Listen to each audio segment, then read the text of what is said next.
Who will want to put money? You'll put 20,000 crores today to be told 5 years down the line that you'll have to unravel the whole thing. Please look at that impact vis-a-vis even the investor. The investor has done nothing wrong.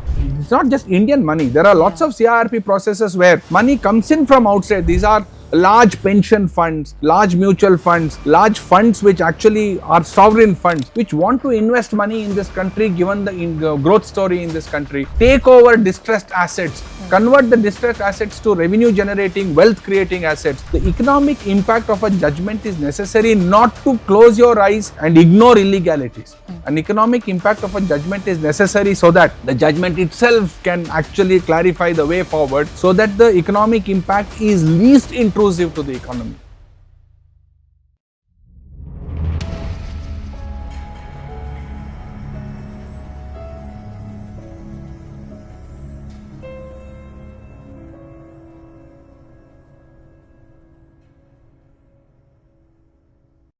So there are various judgments of the court, especially the Supreme Court when it hears PIL matters, that have huge economic impact on the country, sometimes retrospective in nature. When judges are deciding matters of this nature, is the economic impact of a judgment really taken into account at all? Unfortunately, in many cases, no. See, India has a very robust public law remedy jurisdiction. Our writ jurisdiction is possibly one of the strongest in the world, and therefore our public law remedies are really fantastic. India also has a very, very robust jurisdiction on public interest litigations, and consequently those are good things. But sometimes PILs raise issues which may legally, of course, have great merit, leading to certain decisions of the government being set aside, or leading to certain renditions by the court in terms of what should be the way forward. These renditions, whilst from a legal perspective may be excellent, unfortunately they do not measure the economic impact of these renditions. In other words, there is no economic impact assessment that is conducted by a court before it renders decision on certain issues which will very drastically impact the economy and growth of this country. I can take a few illustrations. In 2014, the Supreme Court, in the judgment of Manohar Lal Sharma versus Principal Secretary, indicated that about 240 coal blocks that were allocated under the Mines and Minerals Development and Regulation Act were bad in law because the process under that law did not permit coal blocks to be allocated to private entities. Was the final rendition. Now, was that rendition correct in law? Of course, correct. And did that lead to legislative changes subsequently? Of course, yes. But by one stroke of a pen, when 240 or 250 coal blocks in the country are de-allocated, did the court have the assistance before it in terms of the economic impact of that decision? Answer is no. In that detailed judgment, there is not even a page dedicated to what the economic impact of such a decision will be. But sir, should a court really have this in mind while deciding cases of this nature? I would think, of course, yes. Just look at Manohar Lal Sharma's case. The coal blocks being de-allocated led to a situation where most of these coal blocks were allocated for the power sector, for people to mine that coal as captive coal blocks and generate electricity. Now, what did these generators do when they lost the coal blocks? The generators used the provision of change in law in their power purchase agreement, went back to the respective electricity regulatory commissions and ultimately the appellate tribunal and the Supreme Court, invoked the change in law provision and started demanding and getting more money for the same kilowatt of power that they were generating. Therefore, net result is that between 2014 and 2025, it's the citizens of this country who landed up paying more money for the power that they are consuming. In fact, in many cases, the projects were delayed, there was cost overrun, consequently there was not only a change in law situation, there was also escalation in tariff because of cost overruns, and that economic impact of a 2014 judgment is being felt even today by the consumers of electricity, and cases pertaining to change in law claims and increase in tariff claims are pending even today before various commissions, appellate tribunals for electricity and the Supreme Court. But sir, like it was called a scam, the coal block allocation entire case, the courts cannot be legalizing or giving legal sanctity to processes which are not fair and transparent in nature. Absolutely correct. By saying what I said, we don't mean to then indicate that therefore the court should have closed its eyes and not set aside those coal block allocations. That's not the case. Absolutely correct that the coal blocks were de-allocated on the basis of the judgment. But the very judgment should have then looked at the economic impact and provided measures for beneficiaries of those coal blocks, for example, power companies, on how their tariffs will be dealt with, rather than those power companies going and litigating for the next 5, 7, 10 years to get a tariff increase. which tariff increase given after 10 years is given with a carrying cost or interest, and even the carrying cost burden falls on the consumer of electricity, which is the common man. If the economic impact of this judgment was assessed, then the very judgment which de-allocated the coal blocks could have then dedicated a few chapters of that judgment to indicate how the methodology will follow forward in terms of coal coming to power companies, coal coming to steel companies, etc., etc. The economic impact of a judgment is necessary not to close your eyes and ignore illegalities. An economic impact of a judgment is necessary so that the judgment itself can actually clarify the way forward, so that the economic impact is least intrusive to the economy. That's the point. One, would that not be overstepping into the domain of the executive or the legislature? Because the job of the court is simply to decide was the process fair and transparent. And secondly, even if the courts were to venture into this, do we have that kind of judges or niche expertise on the bench to really write on matters of this nature? Courts are not overstepping into the domain of the executive or the legislature in considering the economic impact of their decision and providing for the economic impact to be as muted as possible. In other words, when coal blocks were deallocated, the courts could have asked for experts to actually provide information to court on what's the consequence of this deallocation, for example, illustratively in the power sector, and what could be done to mitigate that damage in the power sector. What could be done to ensure that 10 years down the line, the common man, consumer of power, pays twice or thrice the money because the coal block is deallocated and consequently there is a change in law claim by the power company. Now that could have been done as a part of the judgment without overstepping the limits of the judiciary, without stepping into the domain of policy, etc. Number one. Number two, as regards expertise, the court can call for experts to provide that material. The court can call for assistance from experts.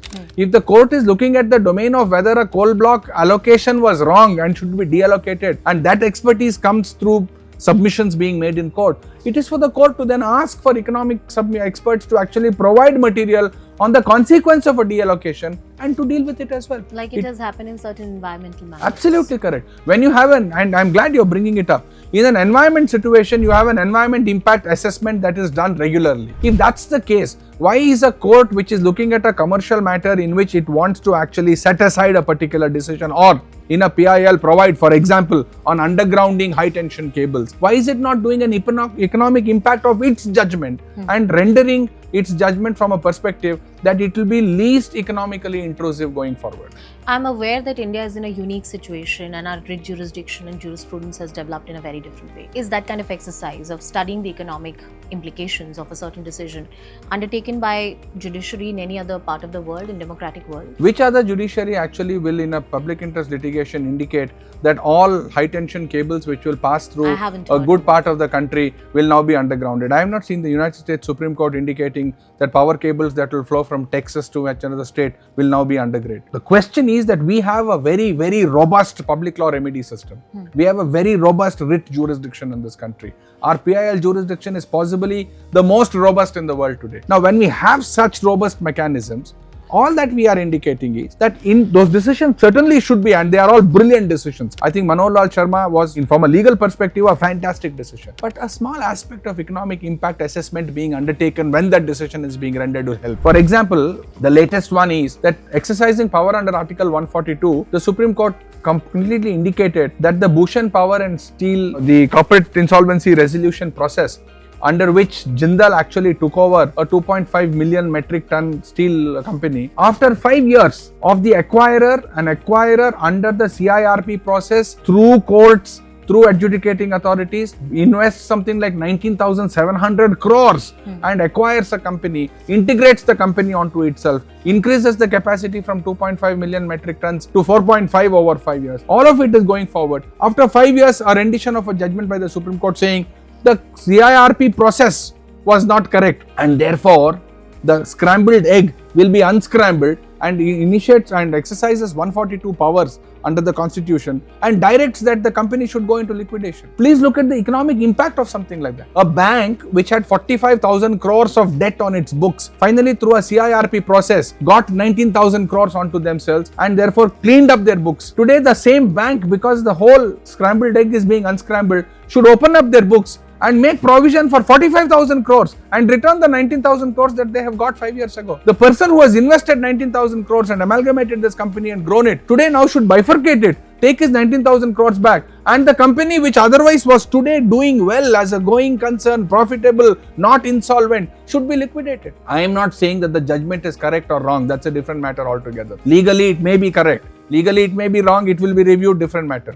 But even assuming it is perfectly correct legally, when you exercise a 142 power and say, send a company which today is a profitable company, doing well, etc., into liquidation, please spend a little time to look at the economic impact of that judgment. Economic impact analysis is paramount, is necessary. After you have seen the impact, you may still by all means exercise 142 power and do what you have done. But I believe if the court had the benefit of the economic impact of such a decision being placed before it, it may not have done what it has done. It would have found a least intrusive method to achieve the same result. If we were to take this platform as a platform for wider public awareness and information generation, India is a fast-growing economy. We would have many such matters coming before the court. Are there any particular suggestions that you'd like to put in the public domain? One, of course, you've said it very clearly, that there has to be an economic impact assessment that needs to be undertaken by court. But beyond that, are there any methods that the court can devise? How are you really going to choose the experts? Do we really have neutral experts in the country? Is there a formal mechanism that needs to be set up? In almost all environmental cases, courts have appointed experts. We have enough of neutral experts in the country. We have great institutions which have expertise in all fields of the law, whether in all fields of trade, commerce, business, physics, environmental sciences, pure sciences, electricity. You have independent authorities. For example, in electricity, you have the Central Electricity Authority. Courts have consistently appointed committees of independent people to advise the court, sometimes even carry on the orders of the court, implement it, etc. Therefore, expertise is not lacking in this country. Yeah. I think what is required is that when the court finds that there is an illegality, that may be an illegality which is raised and found out in a public interest litigation, or it may be simply in a corporate commercial dispute which is landing up before court. But when it finds that there is illegality and it wants to correct it, which it should, and it realizes that correcting it will have an economic impact, I think the court should call for an impact assessment, and court should then see, based on the impact assessment, not to say I will condone the illegality.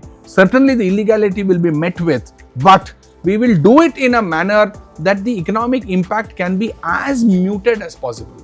And that, I think, will help a country which is in a growth phase to grow faster, rather than, say, Manohar Lal Sharma, 10 years down the line, we are still fighting change in law claims for electric generators to get more money. Thankfully, when the Supreme Court modified its order in the Great Indian Bustards matter, so therefore the impact is today muted. Now please see the Article 142 direction for Bhushan Power and Steel. The impact of that, assuming it has to be completely unscrambled, will possibly run for the next number of years. And please see what is the sentiment in terms of any other CIRP process. I wanted to ask you this, that is it really making the companies or the entire ecosystem a bit more jittery about how courts the CIRP process, the corporate insolvency resolution ecosystem in this country has actually been hit very, very hard by this judgment.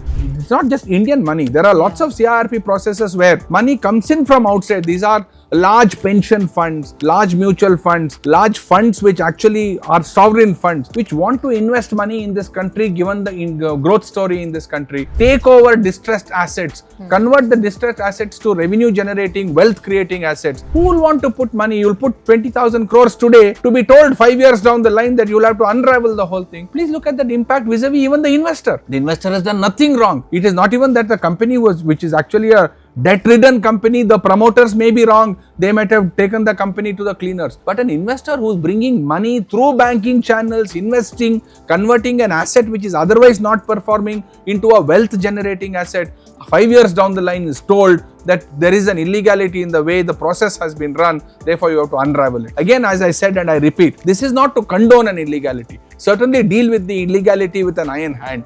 But please deal with it such that the economic impact of your judgments are considered before you actually render them. Thank you, sir. Thank you very much.